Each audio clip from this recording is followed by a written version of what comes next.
презентациите за около 40-45 минути. 20 на слайда са в 3 направления, след малко ще разберете кои. Ако имате пусната камера и микрофон, ако не държите да виждаме какво има около вас, може да спрете камерите, но не е задължително. За микрофоните по-добре ги дръжте изключени. Ще има няколко момента, в които ще можете и вербално да поставите въпроса си. Запис на срещата се прави и той ще бъде изпратен до всички участници в кратко време. Чувствайте се свободни да го споделите цялостно или частично със свои колеги в училище, в социалните мрежи или където намерите за добре. Важно е да се каже, че предишния, този и следващия трети вебинар са част от проект, възложен от Министерство на образованието за подобряване на разбиранията за облачните платформи, предназначен е за всички училища в страната и без значение дали вие сте представител на мениджмънта на училището или сте учител, родител или друг експерт и темата е важна за вас, заповядайте. Онлайн са достъпни записите и презентациите и на трите събития на официалната страница. Така че с благодарности към екипа, който направи тези вебинари възможни. Последния е другата седмица и ще бъде на тема иновации с облака и най-вече модела 1:1, в който всеки ученик и всеки учител има персонално устройство, лаптоп, с което не е заради COVID и ученето от вкъщи, става дума за цялостно проектно базирано обучение, най-вече в прогимназиален и гимназиален етап, което вече доста успешно се случва в десетки училища в страната и големи проекти предстоят в няколко региона, от Черно море до София, от изток на запад.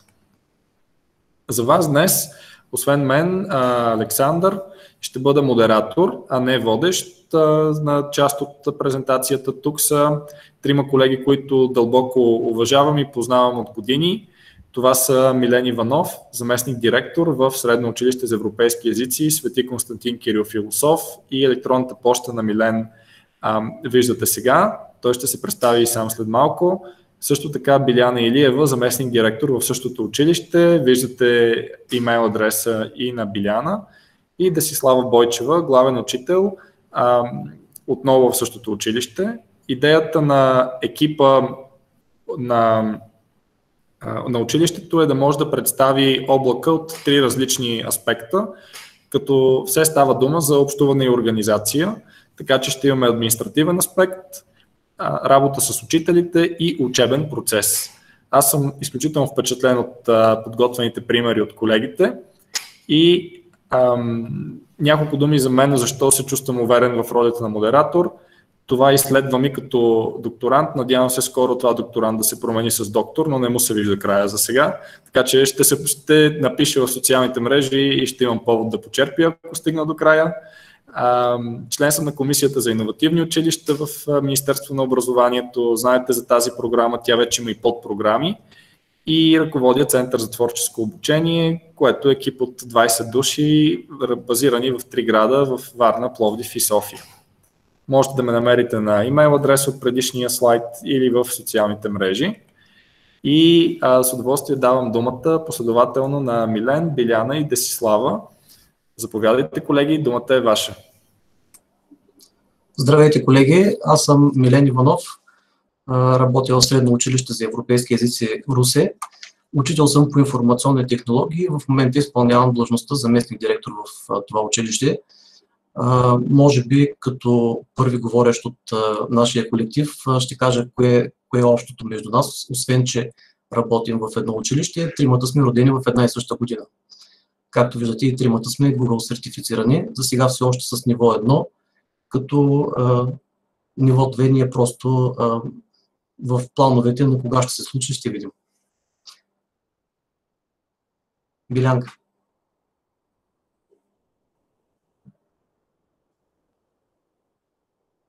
Микрофона, Биляна, и си готова.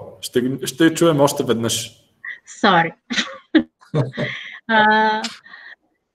Казвам се Биляна Илиева и съм един млад заместник директор, казах преди малко, млад и на години и съм от 2 години само заместник директор в това училище. Преди това изпълнявах ролята на главен учител по чужди езици, тъй като съм учител по английски език и имам интерес в областта на технологиите, които смятам, че изключително много помагат на младите хора да постигат по-добри знания и умения в съвременния свят и да бъдат по-полезни на себе си и на обществото, колкото и банално да звучи, когато излязат от училище. И работя най-тясно и с двамата колеги, и разбира се с други членове на екипа и най-вече с Деси, която сега ще се представи също.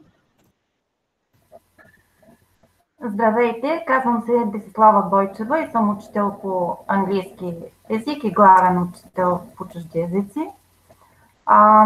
Интересът ми към технологиите е от доста време, но беше много аматьорски наистина и благодарение на Център за творческо обучение смятам, че подобрих личните си умения в областта на технологиите.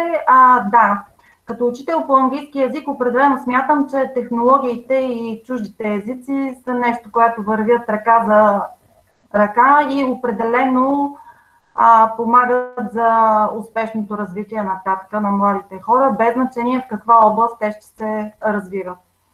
И това са умения, които ще им трябват със сигурност извън живота, както каза и госпожа Илиева. Благодаря и на трима ви. Аз, понеже познавам презентацията нататък, представянето, което тук що направихте, е пряко свързано с материала, който искате да покажете и предлагам без много бавене и с усмивка да вървим нататък. Милена, ако искаш, аз мога да вървя през слайдовете, но ако решиш, можеш и ти да споделиш екрана. След този слайд са твоите няколко скриншота и информация. Как предпочиташ да го направим? Така е, добре, мога и аз да споделя, няма значение за мен. Добре, нека държим тогава. Така, презентацията е разделена на 3 части. Ще отделим по 10-12 минути за всяка от тях и разбира се, ще може да дискутираме дълбоко с вашите въпроси след това. Първата част е управление на училището, която се пада на Милен Иванов. След това имаме облака в работата на учителите, където Биляна ще води и също там ще се включи и Деси, когато стане дума за конкретни учебни занятия. И след това ще имаме един по-свободен разговор за следващите стъпки на училището. Той ще протече по-скоро като дискусия, а не като презентация.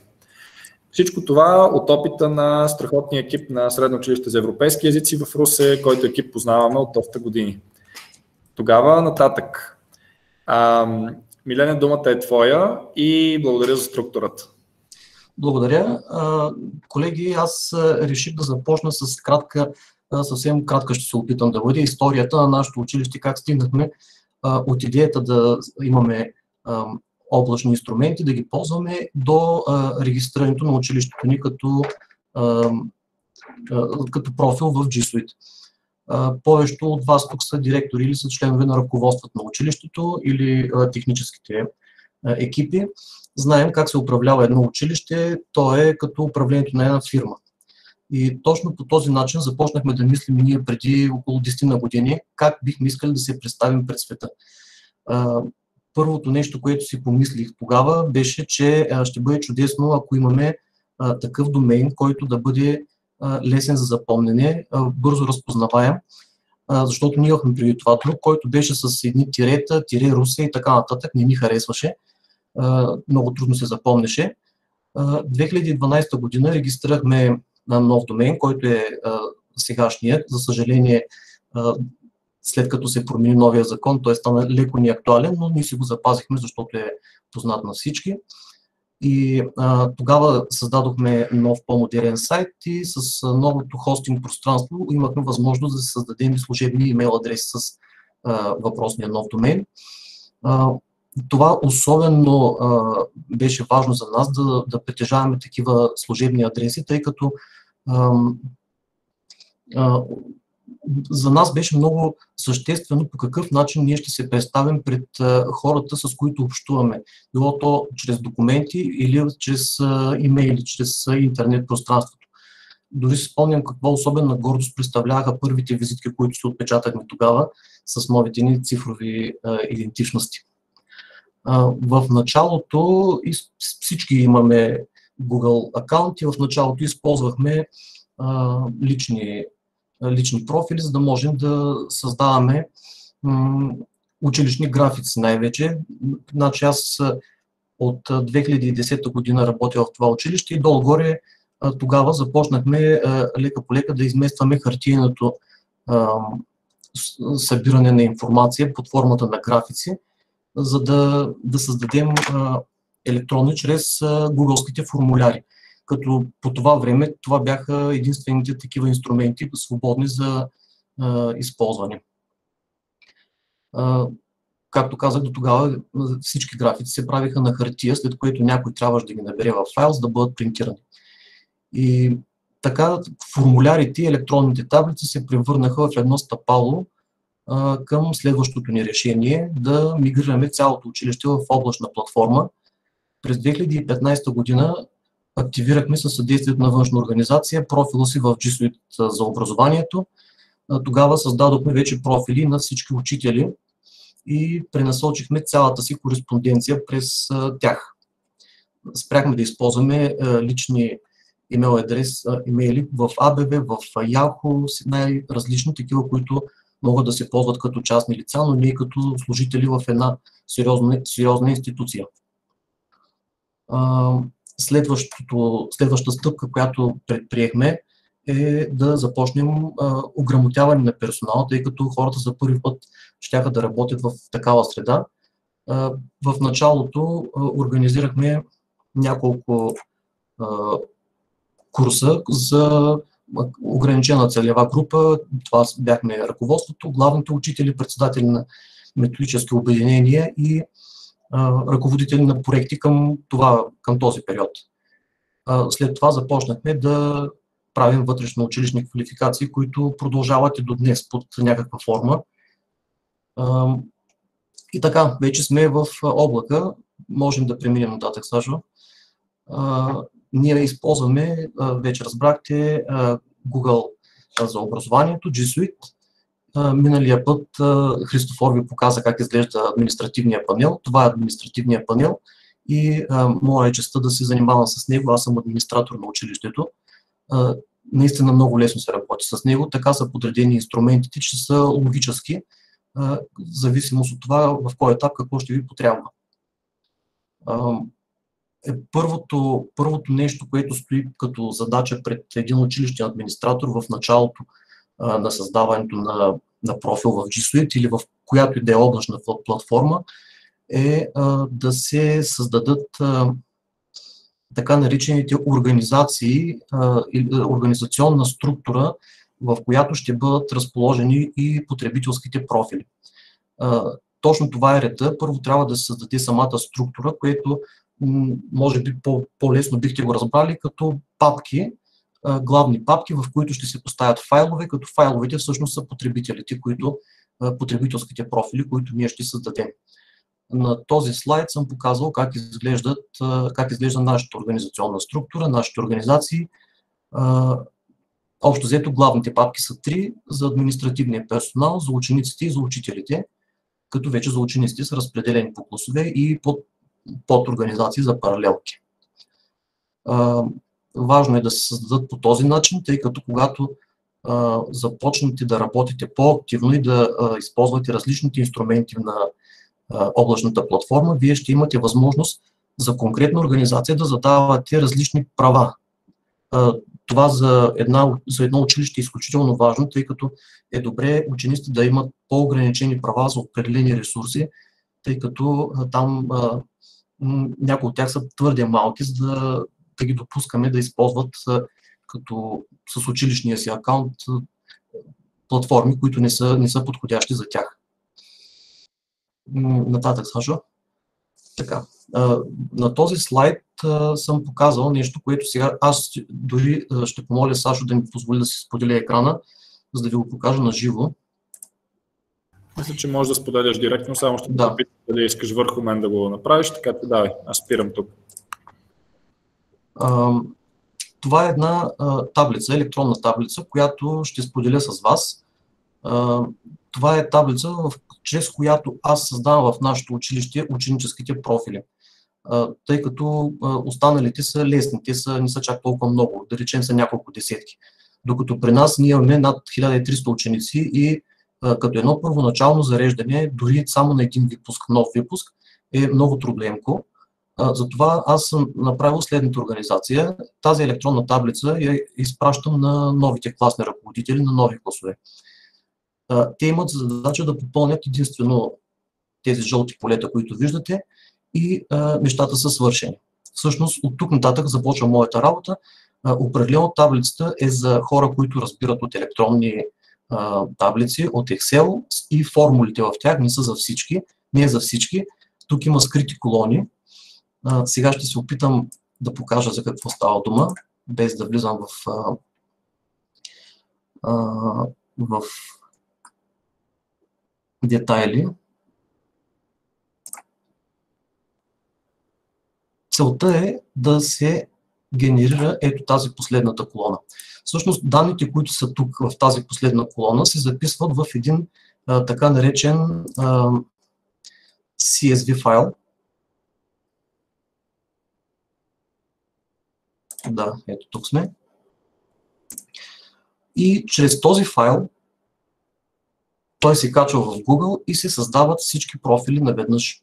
Иначе би ви отнело седмици, докато създадете профил по профил всичко. Тоест, вие имате задача да изпратите една таблица на класните ръководители, те буквално за един ден ще я попълнят, връщат вие генерирате CSV файла, който се прави за секунди, и качвате един файл и с него се генерират всички останали, всички профили на учениците.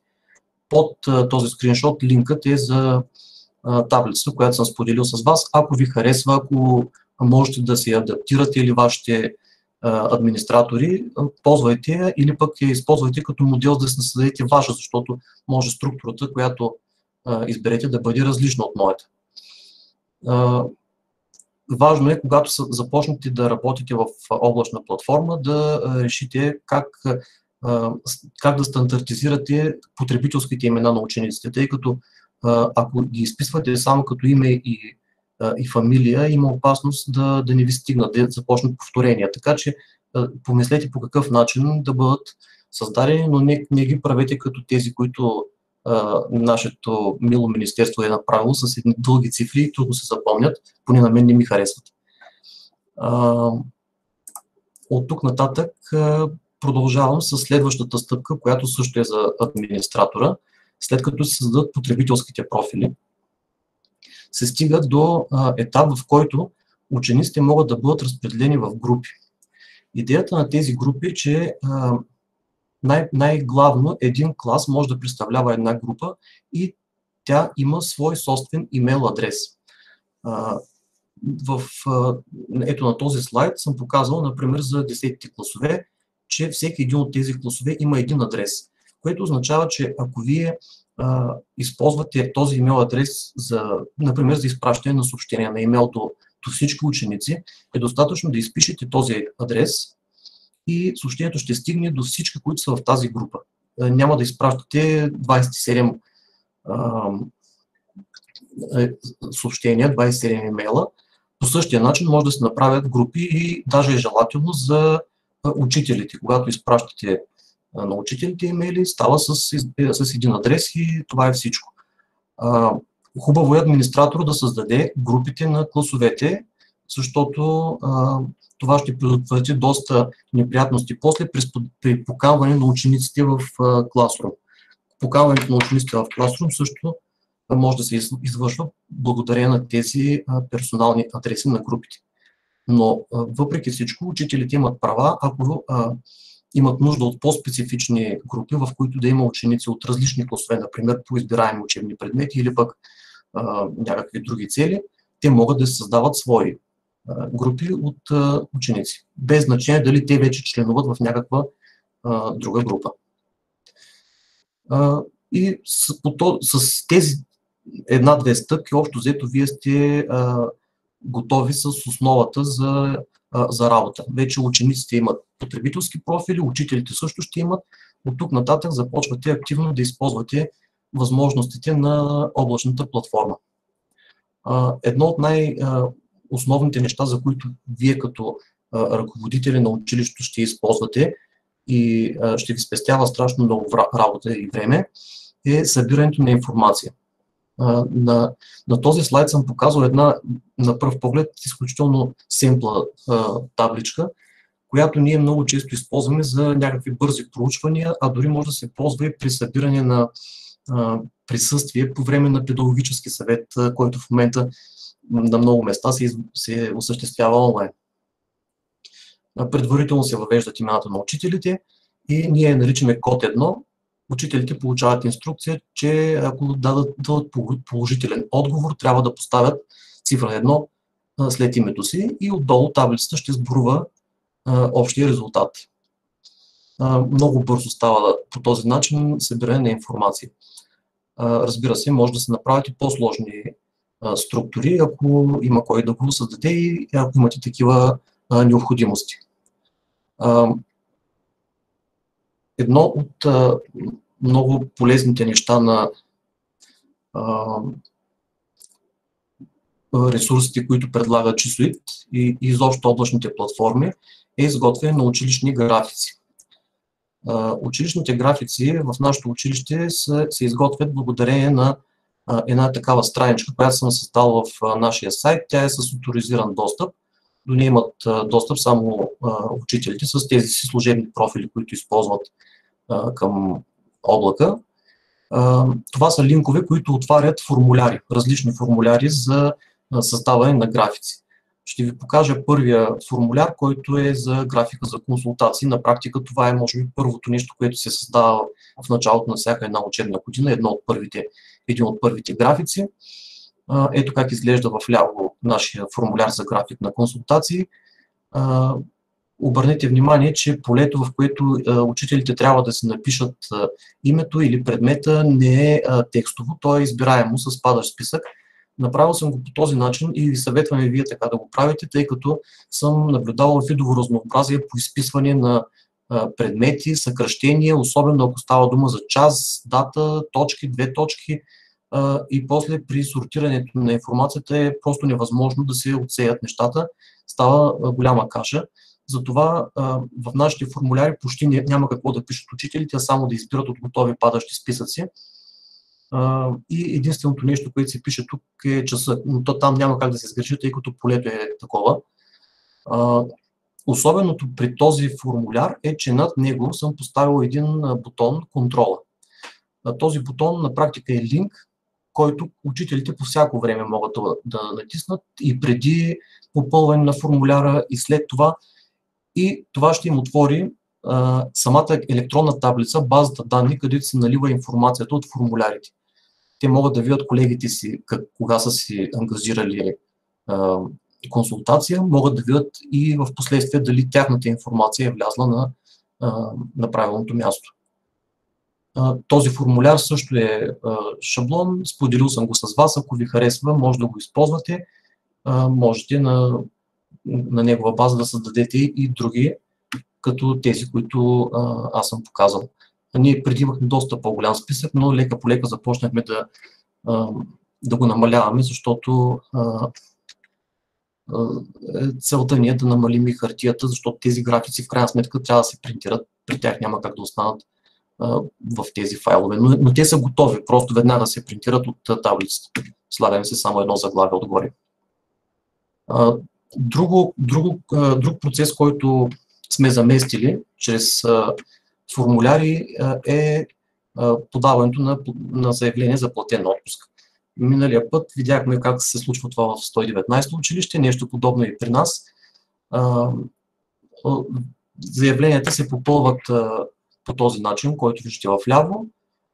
Различното при нас е, че ние използваме една друга добавка. Те използваха добавка за подписване на документа, който се получава накрая. При нас използваме тази добавка Form Publisher, който е на практика генератор на текстов документ. Създава се файл, който е алтернатива на Word-овски файл. След попълване на формуляра, тъй като обърнете внимание в формуляра горе, там където съм го задраскал с черно, попълващия в този формуляр автоматично си подава и имейла, което гарантира истинността на това, което той заявява, и ние това го приеме за подписан формуляр. Така се администрира от директора. Изключително бързо става, много лесно, освен че формулярите се съхраняват, че заявленията се съхраняват в една единствена папка, автоматично си попадат там в Google диска, веднага се получава и копия на имейла на специалиста по човешки ресурси, който оттам нататък задейства процедурата за отпуск на колегата, който е подал.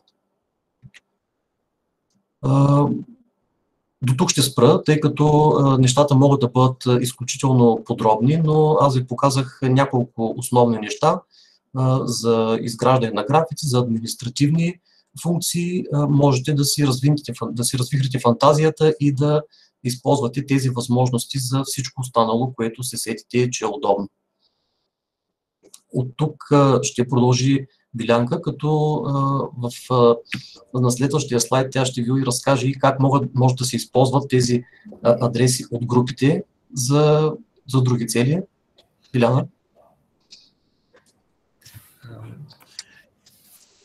Ако позволите, докато Биляна се подготви, сигурно няма нужда от голямо подготвяне, обаче аз искам да взема думата и се опитвам да го направя по-деликатно.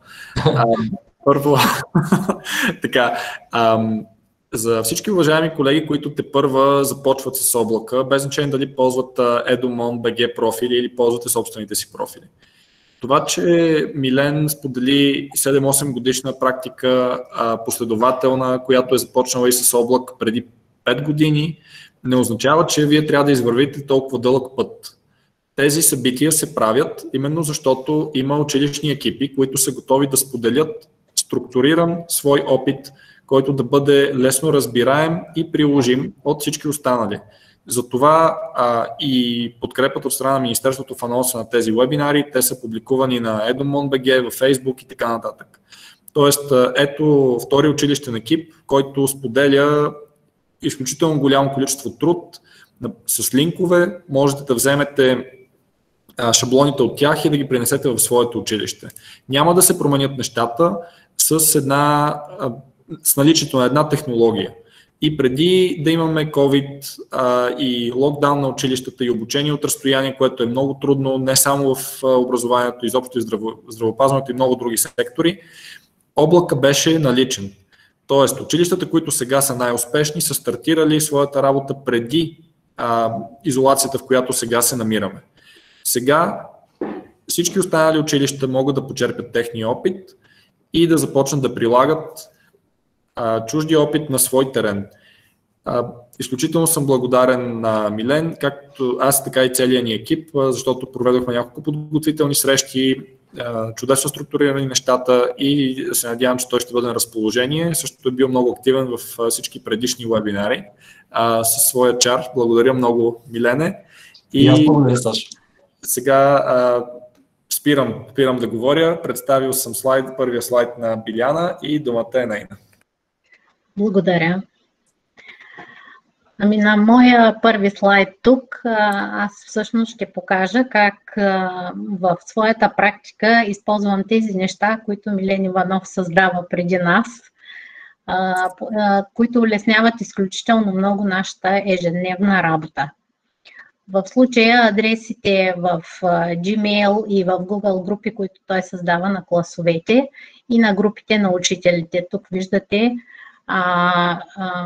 например, ако искам да изпратя писма до някоя от обединенията, например в случая по английски език е тук, има създадена Google група в Gmail на тези учители, всички са включени там и с едно написване на буквичката А, вече моят имейл е готов, нямам нужда да изписвам имената на всички учители едно по едно, това ми спестява изключително много време. По същия начин може да изпращам, което е много полезно за мен, защото аз се занимавам повече с гимназиален етап ученици, най-различни съобщения до един цял клас или до цял випуск дори, използвайки тези групи, които той създава, защото ежедневно получаваме информация от университети за кандидатстване и така нататък. Вие знаете всякаква друга информация. и ми е много лесно да им я изпратя на куп на всички. По същия начин, когато колегите създават групи в Google Classroom, когато особено активно ги създавахме през март месец, масово за всички класове, когато отворят класната стая новата или курса, който са създали, с едно изписване на числото, с което започва класа, веднага се появява имейла, който Милен е създал на цялата група ученици от този клас, и те с едно цъкване, кликване на бутона влизат в Google Classroom и се присъединяват в стаята. Няма нужда да бъдат изписвани един по един. На следващия слайд може ли да минем? Така. Тук имам няколко скриншота на този и на следващия слайд, които показват как колегите от различните методични обединения си създават или споделени дискове в Google Диск, или изцяло си създават драйв, в който си споделят тестове, документи, всякакви електронни ресурси, които особено напоследък са ми изключително полезни. Преди години това ставаше на ръка. Ходихме и си преснимахме тестовете, изключително много хартия и време хабихме, докато тук всичко е автоматизирано, всеки може да си отвори за секунди и да си погледне информацията, която са споделили другите колеги. Тук виждате обединението по английски език, в което и аз членувам, а на следващия слайд се виждат други обединения, виждате горе по география, информационни технологии, руски език и така нататък. Много от колегите са си направили подобни споделени дискове. И нямат нужда постоянно да се срещат един с друг, за да споделят нещо. На следващия слайд така, показваме как ние всъщност използваме Google Classroom доста преди да започне онлайн обучението и особено една част от учителите, разбира се, не всички, и за тях беше много естествено да преминат към онлайн обучението и нямаха особени затруднения. Още от преди 2 години някъде колегите имаха създадени класове, някои, разбира се, не всички, докато сега вече и всички имат, и работеха с учениците извън учебно време, върху домашни, върху проекти.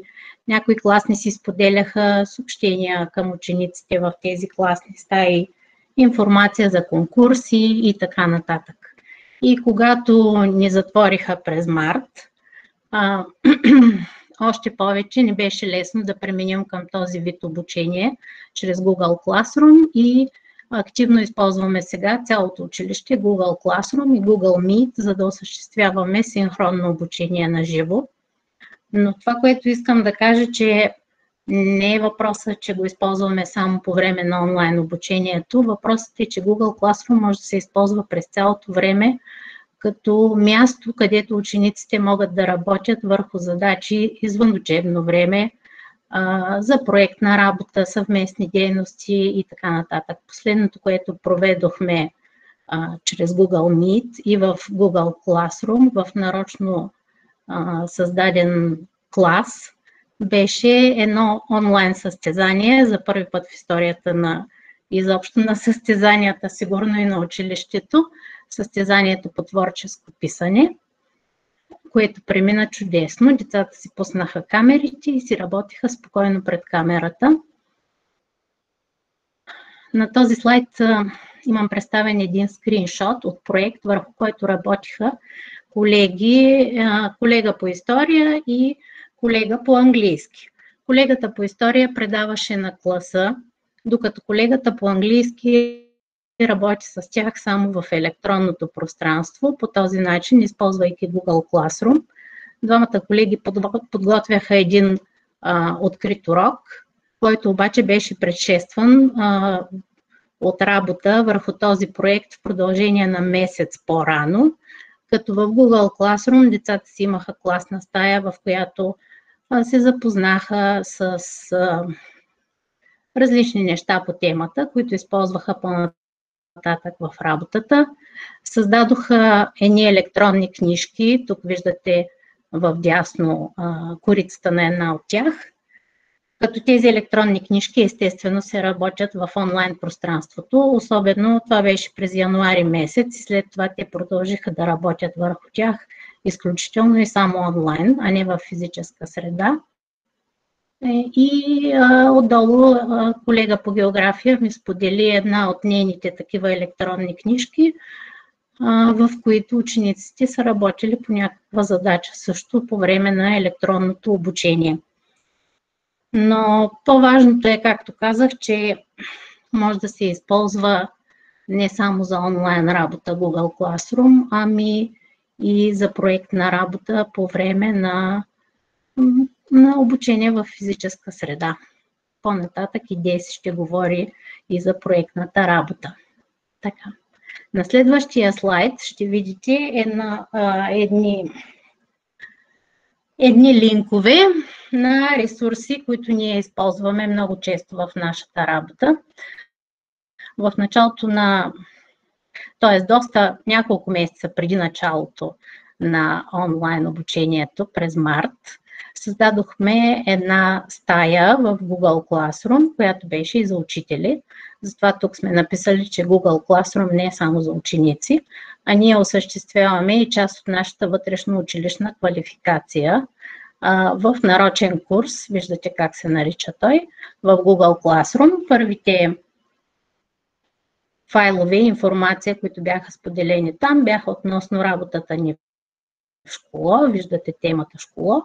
След което, когато започнахме онлайн обучение, започнахме да прибавяме много теми, свързани с самата работа в Google Classroom и съответно ресурси и приложения, които бихте могли да използвате в своята работа.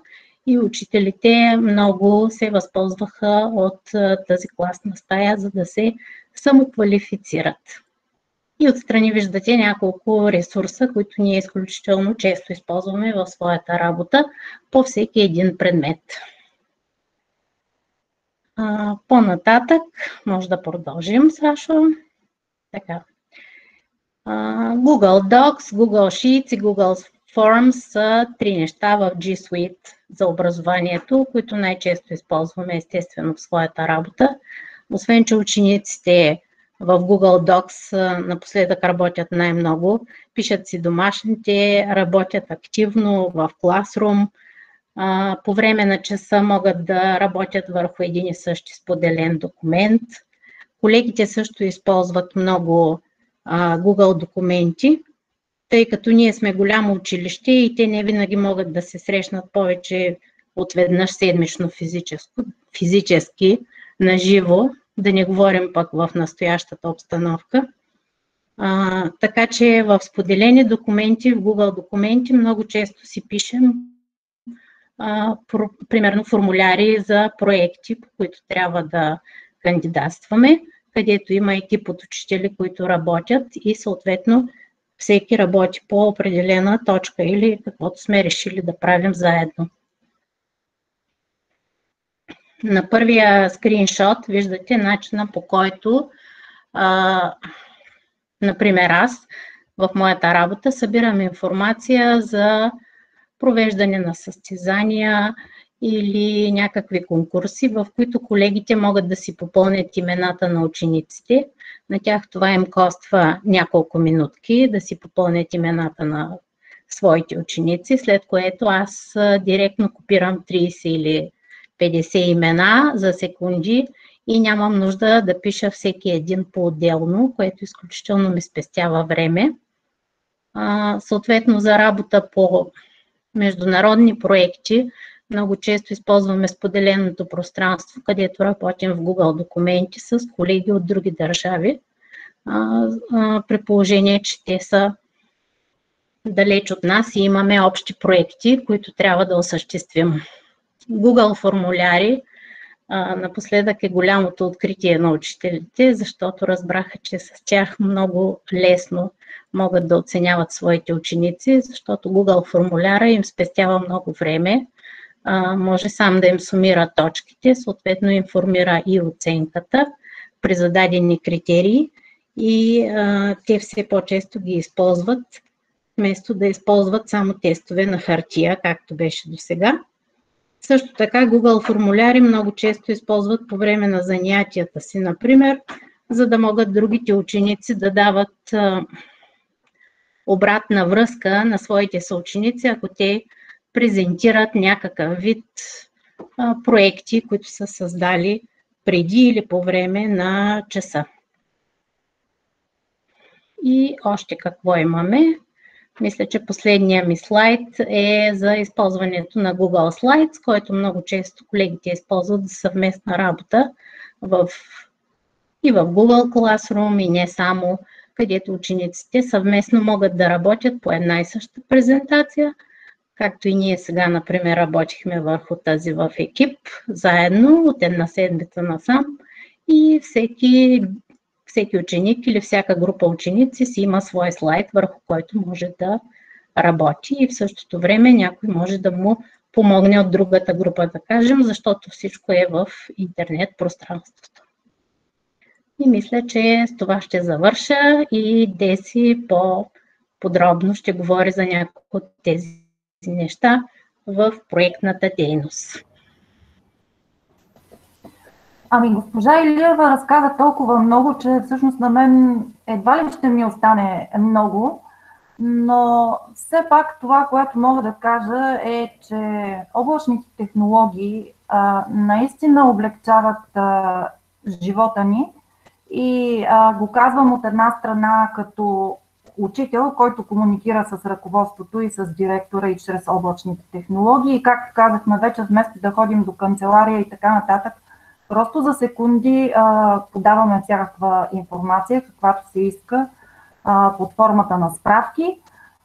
От друга страна ме облегчава като класен ръководител, защото в обратен ред аз мога да събера много бързо в рамките на минути информация от учениците, най-елементарно, примерно, техните лични телефони, с които мога да разполагам по всяко време във варианта на една таблица след това. И разбира се, G Suite инструментите, които са просто безценни в чисто педагогическата ми работа като учител. Тези инструменти са една широка палитра, но както каза и Биляна, изобщо не ги разглеждаме в момента, само като инструменти, които са някакъв резервен вариант по време на криза, защото ние ги използваме, мисля, съвсем, надяваме се, смислено, по време изобщо на преподавателската си работа в училище, а не само по време на COVID-кризата. Използваме ги всъщност от 2-3 и повече години. И разбира се, за най-различни цели, но в момента накратко ще се концентрирам върху приложението на G Suite в проектно базираното обучение. И както знаем, проектите, разбира се, има различни видове проекти, но в по-голямата си част работата по проект представлява това учениците да намерят отговор на някакъв съществен въпрос, въпрос, който е свързан с реалния живот навън. И те работят по екипи. Съответно, проектите имат няколко фази. Още по време на планиране на проекта обикновено работим в екип с няколко учители и, както каза и Биляна, е трудно физически да се срещнем. Работим в различни смени или имаме часове по различно време. Така че това е едно споделено пространство, което изключително много улеснява работата по проекти. За целта създаваме папка, която е споделена в Drive и до която всички учители, работещи по проекта, имат достъп. Естествено, използваме Google документи и всички могат да пишат и да си сътрудничат върху един документ, да го редактират в удобно за тях време. На мен лично също много ми харесва и функцията за офлайн работа по Google документите, защото не винаги мога да разполагам примерно с интернет и това наистина е голямо облегчение. Естествено, комуникацията върви през Gmail. Там пък, освен всички хубави неща, Ми харесва и функцията за насрочване на изпращане на съобщението, защото аз съм една нощна птица, мога да работя и в 3 часа през нощта, но пък като насроча съобщението до колегите в удобно за тях време, това е също нещо чудесно. Разговорите в Hangouts също помагат на екипа. Имаме групи в Hangouts, примерно на методическото обединение по английски язик, но заедно в Hangouts имаме и групи с колегите, които работим по проектите. Google Tasks, друг инструмент от G Suite, т.е. не от G Suite, а към Gmail, който може да бъде използван. Също доста много ми помага, защото когато сме си препратили един към друг от екипа някакви задачи, кой какво ще свърши, съответно още едно подсигуряване може даден имейл и задача да бъде маркирана като задача за изпълнение. В Google Keep си водим бележки, които споделяме с целия екип, който работи по проекта. Съответно тези бележки могат да имат и някакъв списъчен вариант, да бъдат отмятани заданията или един друг да си подсказваме кой какво е направил.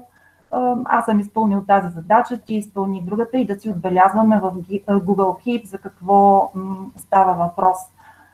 При началото на проекта, разбира се стартира с задаване на въпроси към учениците, за това може да бъдат използвани и функцията на самата Google класна стая, където можем да зададем въпрос. Можем, разбира се, да задаваме въпроси и през Google формулярия, защо пък не и през Jamboard, където учениците биха могли да си сложат своите бележчици и всеки да напише отговора. Може и анонимно, може и да не е анонимно. Различни фази има проекта за обратна връзка и коментари също могат да бъдат използвани Google документи, презентации.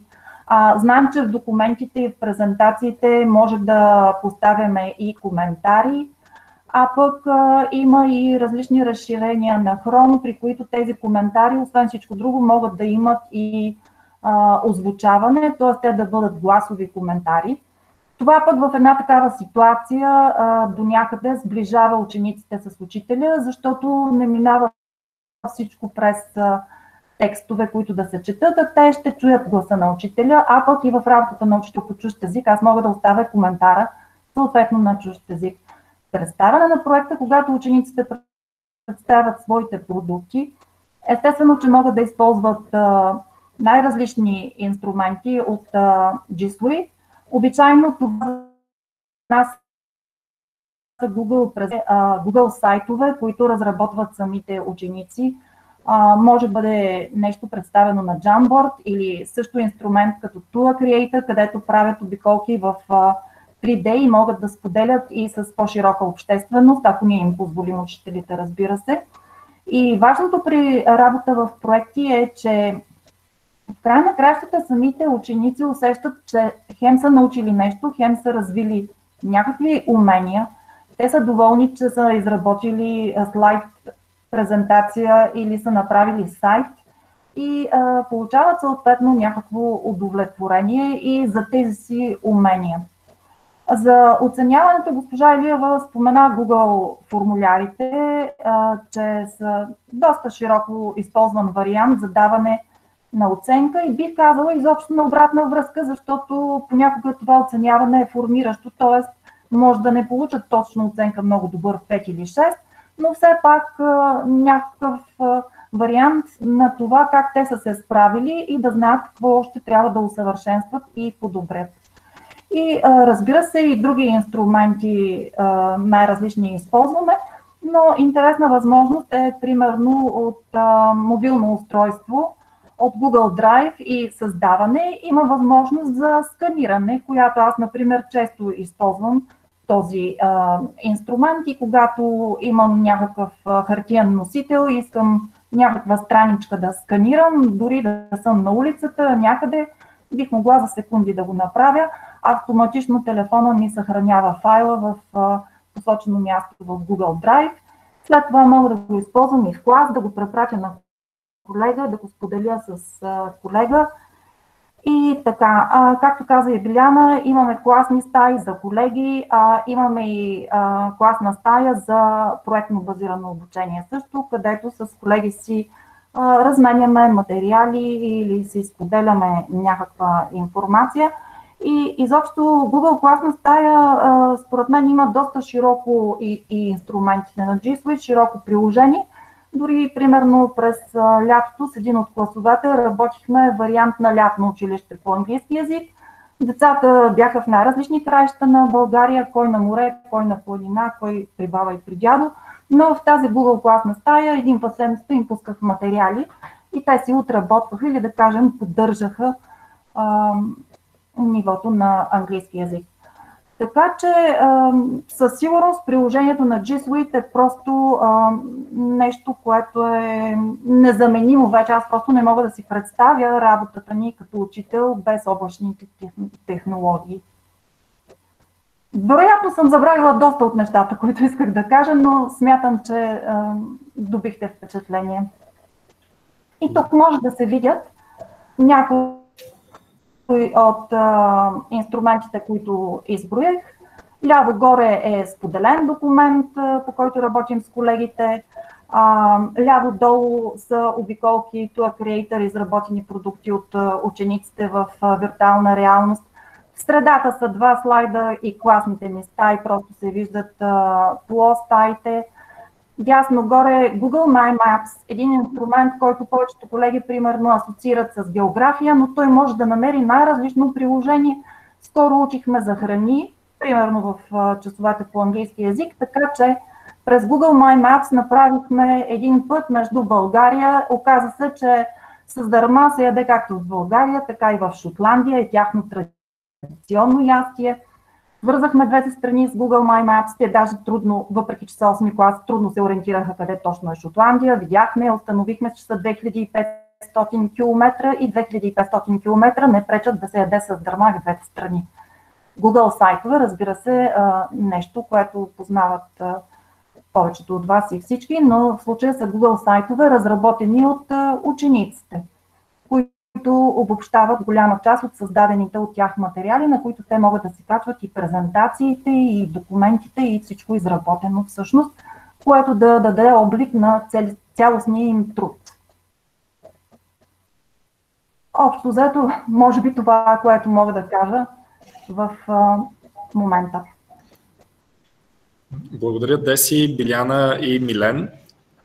Имаме 10 въпроса, някои от тях са много интересни и са точно по темата, други са точно по темата и са още по-интересни от първите. Сега ще минем през всички. Сега ще си позволя кратко обобщение и ще отворим дискусия. Първо, за втори път подред ни се получава много добре спазването на времето в тези събития. Не знам какви са вашите усещания, дали на повечето вебинари, на които участвате и конференции, пък физически на които участвате, се спазва времето, но аз съм много впечатлен от това и отново с поздравления и благодарности към колегите. Ще оставя този слайд, за да виждаме различни ресурси, които са създали ученици, и това е най-доброто унагледяване на проектно базираното обучение. Начинът, по който аз разбирам проектно базираното обучение е: създадоха ли на края на занятието учениците някакъв продукт? Ако има продукт, вероятно е имало и проектно базирано обучение там. Ако няма продукт, не е имало. Ако говорим само за натрупване на знания или за развиване на умения, това е чудесно, но вероятно процесът не е бил проектно базиран. Тези неща не са абсолютни, но най-често вървят ръка за ръка. И тук виждаме как, създавайки продукта в учебния предмет, в случая вероятно става дума за английски, но и за много други предмети, няма ограничения в инструментите, които ползваме. Например, понеже информационни технологии, ползваме електронни таблици и документи. И понеже е география, използваме Google Maps. Ето как може да използваме Google Maps в часа по английски. Няма пряка връзка между инструмента и учебния предмет. Сега, ще задам някои от въпросите на уважаемите ни колеги и след това ще отправя въпроси за дискусия. Първо, имаме следния въпрос. Използвате ли Google Sites за организация на вътрешна информация? Да си има предвид информация вътре в училището. Търсим начин за оптимално съхранение и достъпност на решенията на педагогическия съвет. И се чудим дали да не бъде в Google Sites. Милене, какво ще кажеш по този въпрос? Вие ползвате почти същото нещо. Да, бихте могли да го направите, но задължително трябва страницата, която ще бъде попълвана с решенията, да бъде с оторизиран достъп, т.е. при създаването на сайта трябва да се направи такава настройка, че той да не бъде достъпен за света, да се вижда само от хора, които са членове на организацията. Но да, би могло да бъде така, независимо, че ще го виждат всички, които са в училище. Тъй като стандарт тази документация се остава в канцеларията и тя не е непрекъснато пред очите на учителите, но тя не е и тайна информация. С малко допълнение, дори на Център за творческо обучение, вътрешния сайт, в който са ни заявленията за отпуск, командировките и достъпа до друга организационна информация, както при вас решенията на педагогическия съвет, е достъпна само до членове на Център за творческо обучение, точно както каза Милен, но можете да използвате Google групата на учителите и да споделите Google сайта с решенията на педагогическия съвет само до учителите. И тогава учениците, макар че имат профил Кльомба, вашата организация, дори да имат линка, не могат да отворят сайта. Единствената оговорка тук е, че не можете да го споделите до цялата организация без някого. Трябва или да добавите един по един членовете или групите, или да го споделите до цялата организация. Google сайтовете са изключително удобна платформа за споделяне на различна информация на едно място. Дори за по-прости неща може да използвате и Google документ. Просто вземете един документ, сложете линкове към отделните решения на педагогическия съвет, направете му кратка връзка на този документ и го оставете да виси на стената, ако ще дори разпечатан в учителската стая, или го дайте на всички колеги да си направят букмарк с него. Винаги ще могат да стигнат до всички решения на педагогическия съвет. Това е едва не ползвате Google документа като сайт. Доста често се използва. Да, ние по този начин се водим от няколко години летописната книга в Google документ. Продължавам към следващия въпрос. Има ли възможност да се увеличи броя на учителите в класните стаи, тъй като сме гимназия и имаме повече от 20 учители за някои от класовете? Аз ще започна с отговора и след това ще предам към Биляна и Десислава. Google класна стая може да има 20 преподаватели в една класна стая и до 1000 ученици в една класна стая. Всъщност, общия брой на преподавателите и учениците не може да надвишава 1000. Не съм сигурен дали обаче всички учебни предмети трябва да се водят в една обща класна стая. Може би добрата практика е да се разделят по учебни предмети и да има само втори, трети учител евентуално. Деси, Биляна, как правите това при вас? Мога и аз да кажа... Повечето колеги... Да, Деси, кажи. Не, поеми Милен. Понеже имахме такъв казус при нас, специално за начален курс, тъй като там всички предмети се водят от един учител, обикновено от класни, и няколко предмета, примерно спортни дейности или пък по чужди езици, те са от външни учители. В началото аз бях казал на всички колеги да се направят класна стая по всеки предмет. Така най-добре ще се структура, ще се съхраняват материалите. Но началния курс ме убедиха, че е много по-удобно за учениците да има една класна стая. Тогава взехме решение да направим теми по различните предмети, за да могат те да си разпределят все пак материалите по теми, за да попадат по конкретните предмети. Така че да, в началния курс имаме една класна стая за учениците, в която са всички учители, които им преподават. Но те при нас не са толкова много, очевидно. Най-много до 3-4 да стигнат. А иначе при по-големите, да, задължително всеки предмет си има отделна класна стая. Деси? Може би това ще да кажа. Единствено сме практикували, примерно, когато по един предмет сме двама учители, но в смисъл, да кажем, английски задължителна подготовка и английски език и уч, понеже английски общо взето и частично върви и сътрудничество сътрудничество между двамата учители и да може и ние да виждаме, но с две различно създадени теми в самата класна стая фигурират двама преподаватели. По същия начин и при профилиращите предмети сега, които за пръв път влязоха в 11-ти клас. Например, два модула, ако са при един преподавател, два при друг, обикновено имат обща стая. Ние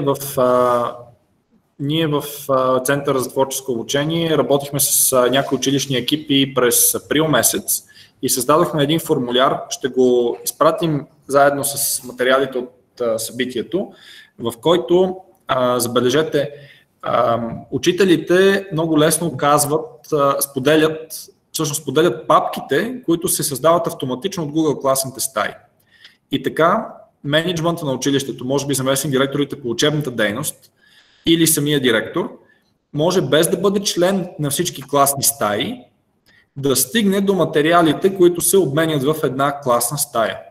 Това е най-бързия начин, защото се създават линкове към Google Диск в една табличка и просто цъкайки върху линка от колоната с линк към Google Диск, влизате в класната стая, влизате в папката на класната стая, примерно учителя по английски или началния учител, и виждате той какви материали е споделял, какви задания е дал и какво са върнали учениците.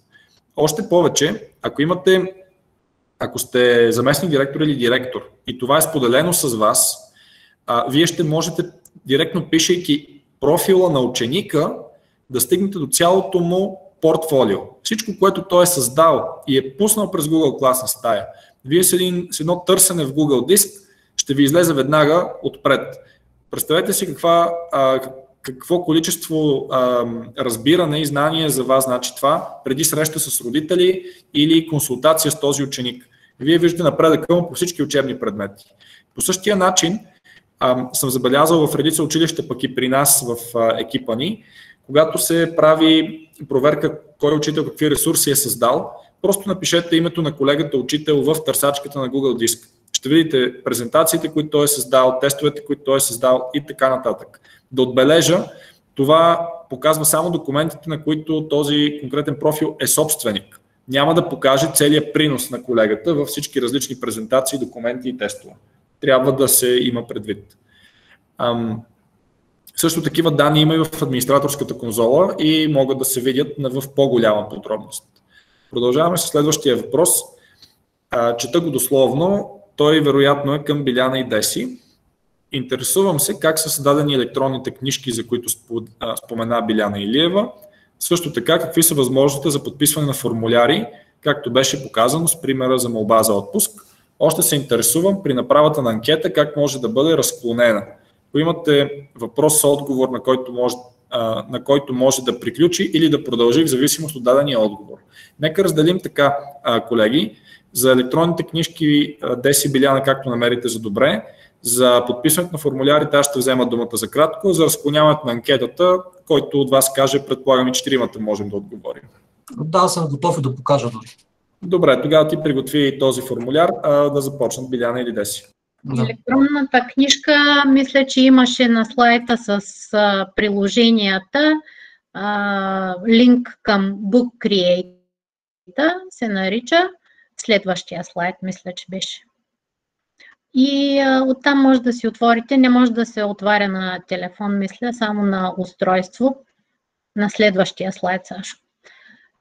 Ето тук четвъртото е bookcreator.com и там се отваря една библиотека с електронни книжки, където учителят може да споделя връзка към учениците и те могат да си създават собствени книжки или да работят върху една обща.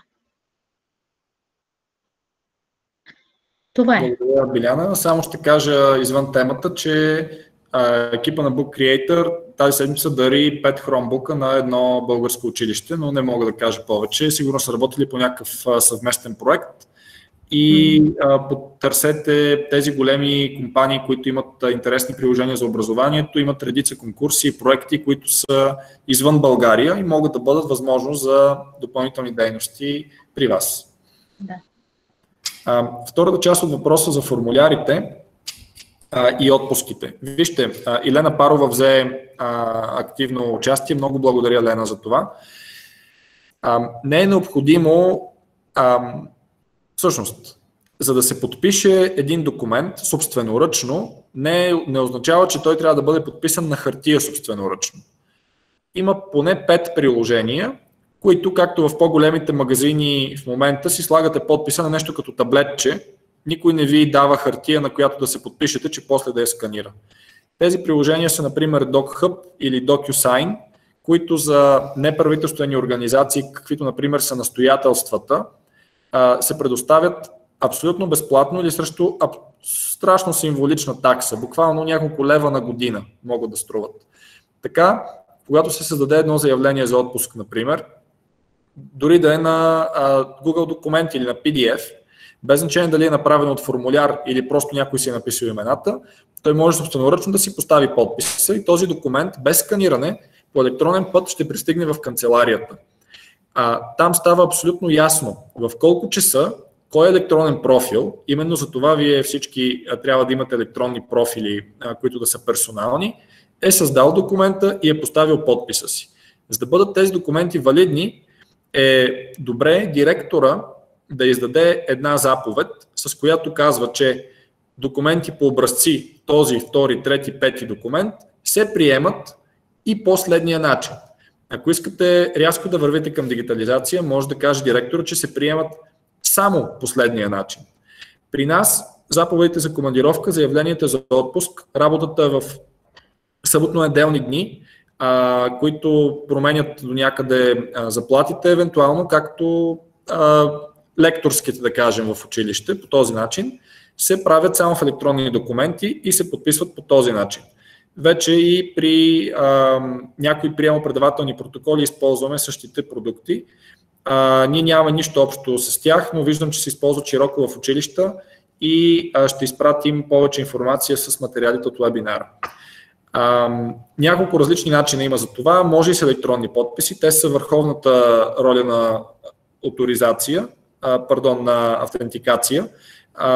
Но мисля, че не е нужно всеки документ по пътя да бъде подписан с електронен подпис. Предложението на Лена Парова само финалната версия да бъде подписан и да се движи към одобрение, според мен е чудесно. Толкова по този подвъпрос. Милене?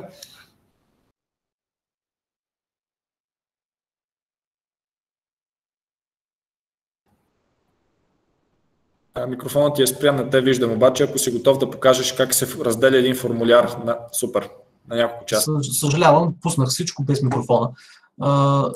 Само да допълня това, което Сашо каза, абсолютно вярно и съм съгласен. Тук този имейл, това е нашия формуляр за отпуск. Този имейл, който се появява тук на учителя, който се попълва в формуляра, той не се пише от учителя, той се появява автоматично. Когато учителя пуска заявлението си за отпуск, той го прави от собствения си профил и затова ние го приемем за подадено от него. Вие знаете, че един електронно подписан документ е такъв, докато стои електронен. След като бъде разпечатан, той дори да е подписан електронно, на практика този електронен подпис вече не съществува. Така че за електронно подаден документ това заявление за нас е валидно. Сега минавам на един график, който използваме, един формуляр, който използваме за графика за спортни дейности и допълнителния част по физическо. Той е направен точно по този начин, разклонен и завършва по различен начин, в зависимост от хипотезата, която са избрали при попълването. Значи, целта тук е да се раздели формуляра на секции. Ето този бутон при създаване на формуляр, той е за секции. Трябва да създадете толкова секции, колкото сценария очаквате да се случат при попълване на формуляра.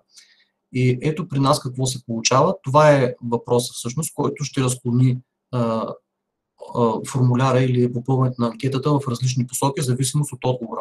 Когато щракнете в него, той се активира за редакция. При посочване на този отговор, веднага се отива към секция 2, която се отнася за нещо друго. Тоест, в нашия случай е за спорт, във вашия случай ще бъде за нещо друго. При посочване на следващият отговор се отива към секция 3, тая въобще се прескача. Ако обаче се избере последният отговор, директно се минава към приключване на формуляра. Това е начина трябва първо да се създадат секциите, след което да се посочи на един от въпросите по какъв начин да приключват отговорите. Ако успях да обясня набързо. Милена, беше супер показателно. Благодаря. Може би в YouTube канала Училище в облака, където има видеа създадени от колеги, учители и директори, има дори и видео за точно на тази тема. Ако не, скоро ще ги допълним и ще има и такова. Използването на формуляр с разклонение е изключително удобно. Дори може да имате един такъв формуляр за генериране на номерация за документи или да разберете кой човек какъв документ иска. Например, за служебна бележка ще те прати при едни въпроси, за заявление на други въпроси и така.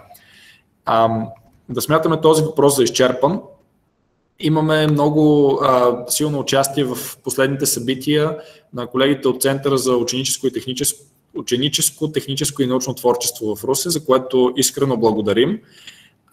В момента е в процес на подготовка тяхната услуга на Google, затова ще държим връзка извън събитието, но би трябвало да могат да използват услугата.